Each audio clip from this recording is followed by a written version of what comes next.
Kan di situ syaitan walaupun dicipta dari api, tetapi dia bisa kembali mendapatkan siksaan dengan api. Karena ada orang yang bertanya, kok syaitan dicipta dari api, dicampak lagi nanti ke neraka yang terbuat dari api? Bukannya naju wajib menang, kata orang. Bagaimana bisa berefek kepada syaitan? Syaitan itu sama.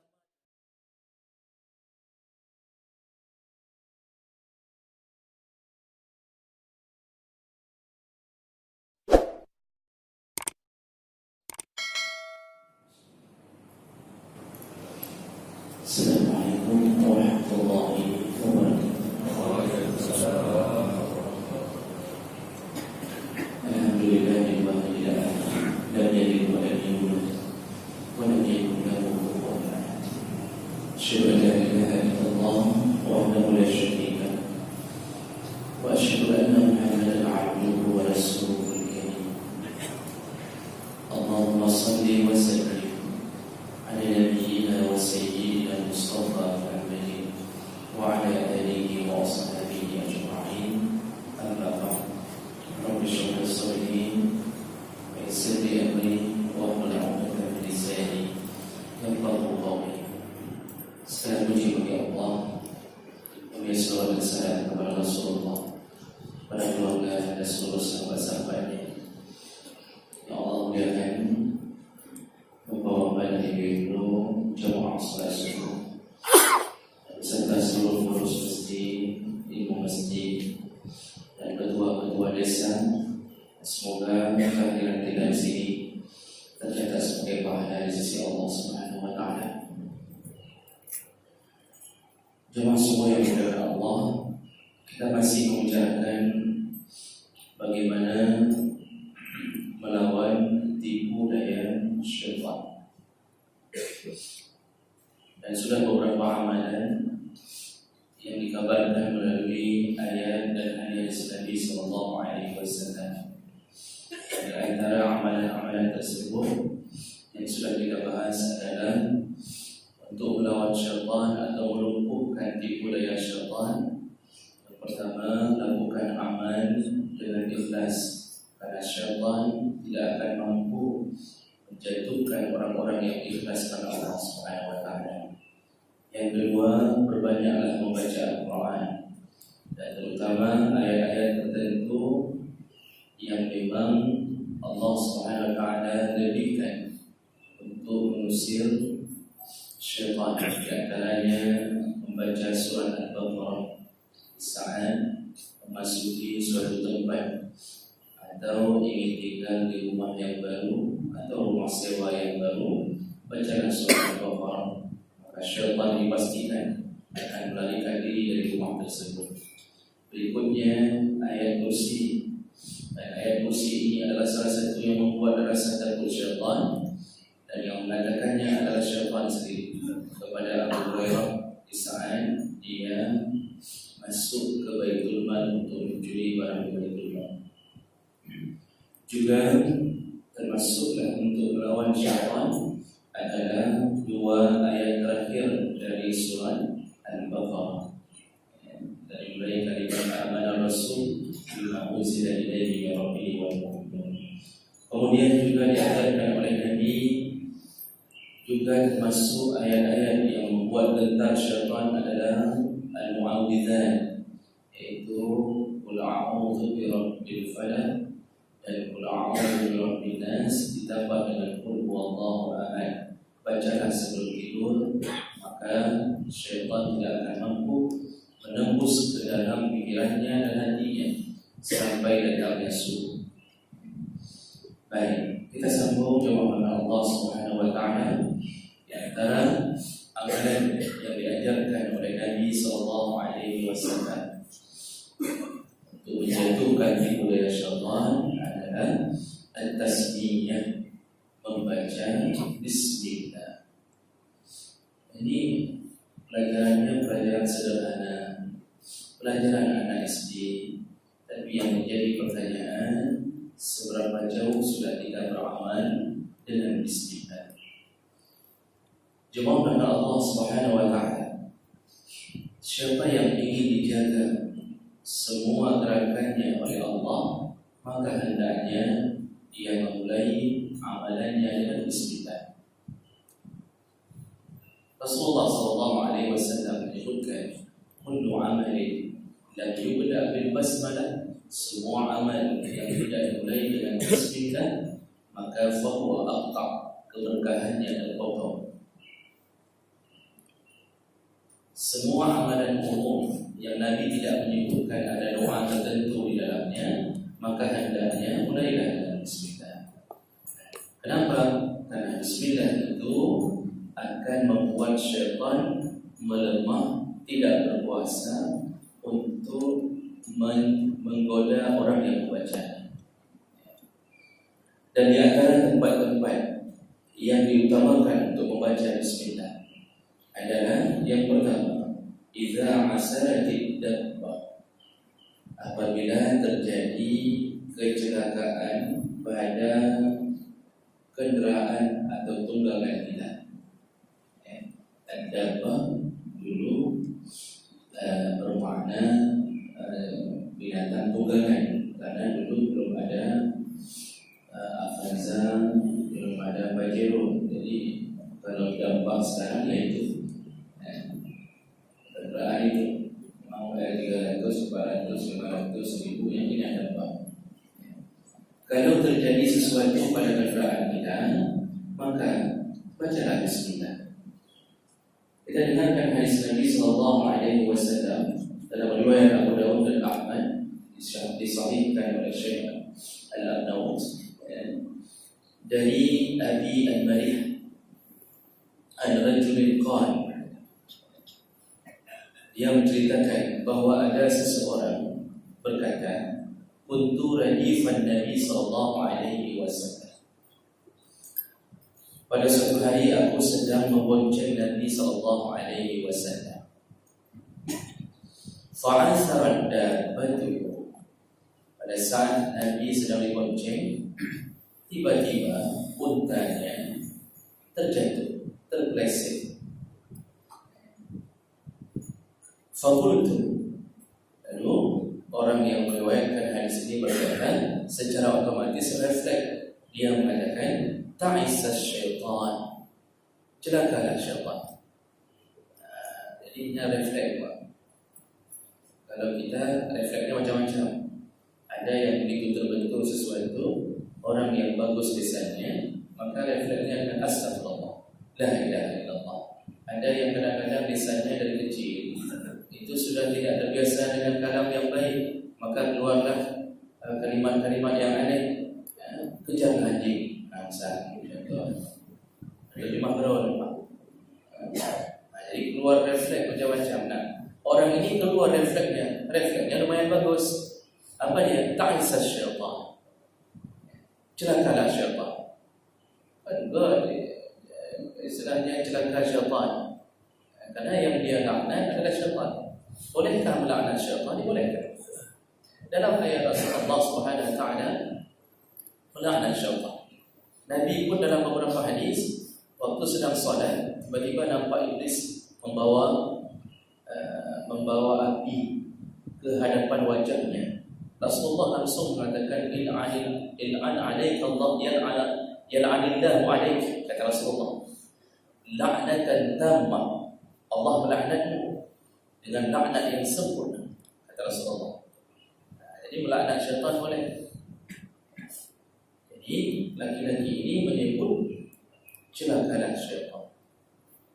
Faqala, dan bagaimana reaksi Rasulullah? Rasulullah berkata, la taqul ta'isa syaitan, jangan engkau mengatakan celakalah syaitan, kata Rasulullah. Rupanya kalimat ini dilarang oleh Nabi SAW. Ini kalau Rasulullah tadi langsung melaknat karena Rasulullah melihat syaitan. Orang ini bukan melaknat karena melihat syaitan, karena refleks kenderaannya terpeleset. Jadi Rasulullah mengatakan, jangan ucapkan celaka syaitan. Fa innaka idza qulta zalika ta'azama syaitan. Kalau mendengarkan engkau mengucapkan itu, dia bukan bersedih, dia bukan melemah, tetapi ta'azam, dia bertambah besar. hatta yasira mithla al-bayt, sampai tubuhnya terus membesar kira-kira sebesar rumah, kata Rasulullah. Dari bahasa ini Rasulullah ingin mengatakan syaitan itu diberi kuasa oleh Allah untuk membesarkan tubuh atau mengecilkan tubuhnya. Syaitan punya kuasa menjelma, bisa jadi binatang terkecil, juga bisa menjadi sesuatu yang besar. Maka orang Aceh ada salah satu pemandangan yang kadang-kadang dilihat oleh orang tertentu, yaitu yang namanya gendut. Bukan gendut, gendut. Kalau gendut lebih daripada syaitan, tidak nampak tapi membuat hancur suasana. Ini gendut kata orang Aceh. Kalau bahasa Indonesianya genduruh, Allah. Kok ini lagi nyata. Dan itu adalah syaitan. Kenapa dia berkuasa membesarkan tubuhnya? Karena muncul kalimat yang tidak baik dari mulut seorang hamba di saat mendapatkan kecelakaan atau sesuatu terjadi pada kendaraannya. Kalau dia mendengarkan kalimat itu, disebutkan oleh ahlul hadis, maksud Rasulullah tubuhnya betul-betul membesar, dan lalu dia mengatakan, jadi setelah membesar tubuhnya sampai seperti rumah, wa yaqulu, syaitan itu berkata, biquwwati, kecelakaanmu akibat kekuatanmu. Dia ingin menampakkan apa? Akulah yang membuat kalian celaka. Padahal bukan dia yang membuat kita celaka, bukan dia yang membuat unta itu terpeleset, tapi Allah Subhanahu wa taala. Semua yang terjadi di atas permukaan bumi dan langit, semuanya tidak mungkin terjadi kecuali dengan izin Allah SWT.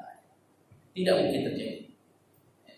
Sampai kita kejedot pintu pun nyan karena kuasa Allah. Cuma di balik itu harus berfikir, kenapa tiba-tiba kita tertabrak pintu? Ada orang yang tertabrak pintu kaca, pikir tidak ada pintu. Rupanya tertabrak. Siapa yang berkuasa melakukan itu? Allah. Dituntut untuk berfikir, ada apa dengan kita? Ada dua kemungkinan. Allah ingin menambah pahala, atau Allah ingin mengingatkan, menegur tentang kesalahan kita. Mungkin tadi sebelum keluar dari masjid mengupahan, kita upahan orang, keluar dari masjid langsung rebahan ke masjid. Itu teguran Allah bagi yang masih disayangi Allah. Karena Allah kalau sudah tidak sayang lagi kepada hamba, maka Allah akan membiarkannya dalam maksiat. Tidak ada teguran. Kenapa mobil kita bisa celaka di tengah jalan? Kemungkinan mobil itu diambil dengan hasil pinjaman uang kredit bank. Tapi ada orang yang sudah pinjam kredit bank berulang-ulang, tidak celaka-celaka. Itu namanya istidraj. Allah sudah benci kepadanya. Allah biarkan dia hidup di dalam maksiat, sehingga di saat dicabut nyawanya tidak pernah terfikirkan tentang taubat. Jadi kalau orang yang masih disayang Allah, macam model Allah tegur untuk membuatnya sadar. Hati-hatilah kalau sudah tidak ditegur lagi oleh Allah Subhanahu wa taala. Bapak dan Ibu akan Allah. Jadi maksud Nabi dia membesar tubuhnya karena dia ingin mengatakan bahwa kalimatmu itu bukan membuat aku mengecil. Karena cocok ini min kalimin plus, kalau keluar kalimat caci maki bertemu dengan syaitan, dia menjadi plus, seakan-akan syaitan bertambah kuasa. Jadi semua hari ini caci maki kita membuat syaitan bertambah kuasa, bertambah besar, bertambah besar. Walakin, kata Rasulullah, tetapi kalau terjadi sesuatu pada kenderaanmu, qul, katakanlah bismillah, kata Rasulullah. Katakanlah bismillah. Kalau seseorang mengucapkan bismillah, fa innaka idza qulta zalik, kalau engkau mengucapkan bismillah di atas musibahmu, tasawwara syaitan itu terus mengecil hatta yakuna misla zubab, sampai sebesar lalat. Syaitan Pak bisa kita kecilkan sebesar lalat. Caranya bacalah bismillah. Terutama di waktu-waktu yang Rasulullah SAW mengajarkan. Jadi refleks kita adalah bismillah. Depeh berjalan, baca bismillah. Mungkin kenderaan kita terpeleset masuk dalam parit, bismillah. Ada orang yang kadang-kadang waktu ketabrak pertama caci maki dulu, kemudian baru bismillah. Itu syaitannya bingung Pak. 3 rayul, 3 ukur, 3 rayul, 3 ukur, itu macam lagi. Jadi kalau bisa refleksnya refleks dengan bismillah. Astagfirullah refleks sudah bagus. Bersyahadat refleks sudah bagus. Kenapa? Karena itu mungkin kecelakaan yang mengantarkan kita ke alam kubur. Maka jemaah belakang Allah Subhanahu wa taala, lihatlah pelajaran dari Nabi SAW. Ternyata kalimat sederhana, singkat, mudah diucapkan, tapi cukup untuk membuat takutnya syaitan, yaitu apabila terjadi sesuatu pada kenderaan kita atau apapun, baca bismillah, syaitan tidak berkuasa untuk mengganggu hati kita. Kalau saya baca di hadis yang lain, Bapak, ada seseorang pencuri di masa Rasul itu ketangkap basah, lalu diikat di batang pohon. Kemudian orang mulai mencaci maki pencuri itu lewat Rasulullah. Jadi setelah dipukul, dicaci maki, jadi dari dulu sudah ada mengikat pencuri di batang pohon, sudah ada. Tapi itu bukan sunnah Nabi, ini orang yang membuat. Jadi jangan mengira bahwa ketemu pencuri sunnahnya diikat di batang pohon. Ada yang ditambah sunnahnya, ditaruh maju, kemudian ditaruh semua. Jadi itu bukan Nabi yang menyuruh. Orang mengikat pencuri di batang pohon dalam hadis itu, kemudian Nabi lewat. Di saat Nabi lewat, dia dengarkan orang caci maki terhadap pencuri itu. Apa bahasa Rasulullah? Rasulullah mengatakan, jangan engkau tolong syaitan dengan perkataanmu.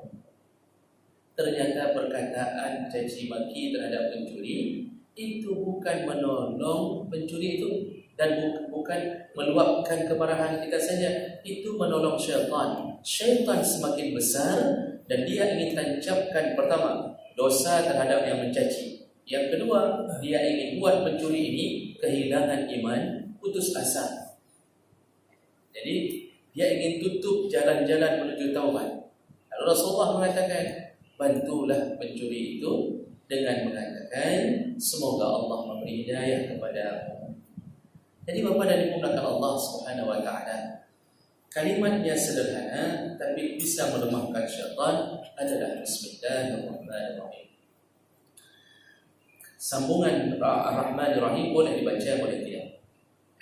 Jadi kalau disebut tasmiyah, itu bacaannya adalah Bismillah saja. Kalau disebut basmalah, baru bacaannya Bismillahirrahmanirrahim. Sedangkan tadi yang diajarkan Nabi adalah tasmiyah, bacalah Bismillah. Baik, itu tempat pertama yang bisa membuat syaitan tidak berdaya di hadapan kita. Bacalah Bismillah. Kemudian disambung dengan hadis Abi Hurairah. Rasulullah pernah berkata, la tasubbu syaitan, janganlah engkau mencaci syaitan.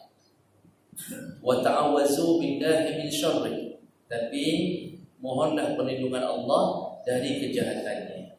Rasulullah melarang mencaci syaitan.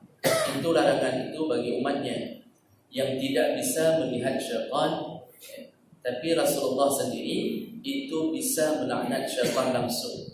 Dalam banyak hadis, Rasulullah pernah mencekik syaitan. Gemat di Rasulullah, dia cekik leher syaitan sampai syaitan itu berubah menjadi dingin. Jadi dingin sekali karena menahan cekikan Rasulullah SAW. Maka dari situ syaitan walaupun dicipta dari api, tetapi dia bisa kembali mendapatkan siksaan dengan api. Karena ada orang yang bertanya, kok syaitan dicipta dari api, dicampak lagi nanti ke neraka yang terbuat dari api? Rupanya naju wajih menan, kata orang. Bagaimana bisa berefek kepada syaitan? Syaitan itu sama dengan proses penciptaan manusia yang dicipta dari tanah. Kita kena lemparan tanah, Pak, sakit. Kita dicipta dari tanah. Seharusnya kalau dilempar dengan tanah kita tidak sakit. Jadi perubahan yang terjadi, tetap syaitan mendapatkan siksa dengan api. Jadi Rasulullah melarang kita mencaci syaitan supaya tidak menambah kekuasaan syaitan. Karena syaitan memang itu godaannya. Dia ingin menggoda supaya mulut kita banyak mencaci.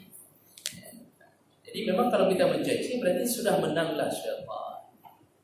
Bukan kalah syaitan, menanglah syaitan. Maka ada yang lucu, Pak. Salah satu metode yang saya dengarkan dari orang-orang yang mungkin masih awam, dia mengatakan kalau ingin mengusir syaitan itu dengan benar, katanya. Orang dulu banyak mengajarkan, Pak. Jadi kalau syaitan itu kalau sudah tak mau dengar lagi ayat kursi, tak mau dengar lagi qul-huwallahu, kata dia itu silahkan dicaci maki, insya-Allah dia lari. Jadi begitu dibaca qul-huwallahu dia tidak lari. Baca qul a'udzu binnas tidak lari. Baca ayat kursi tidak lari. Kalau dia duduk di atas kursi. Apa kata orang-orang? Cacilah dia. Mulai keluar cacian-cacian, bahasa-bahasa indah. Kata orang itu kalau dicaci syaitan itu lari.